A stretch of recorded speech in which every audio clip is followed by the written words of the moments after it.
Կյանքից հեռացավ Գրետա Վանիկի Զուռնաջյան-Վարդանյանը, ծնված 1971 թվականին Նինոզմինդայի շրջանի Մեծարագյալ գյուղում, ամուսնացած էր Խոջաբեկ գյուղում։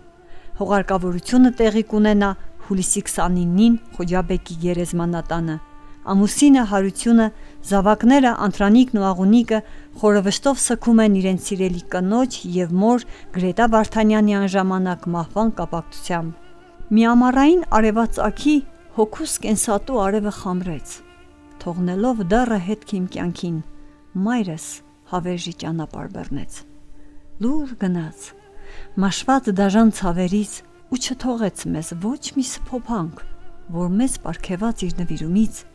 իր բաժինը տալ չկարողացանք։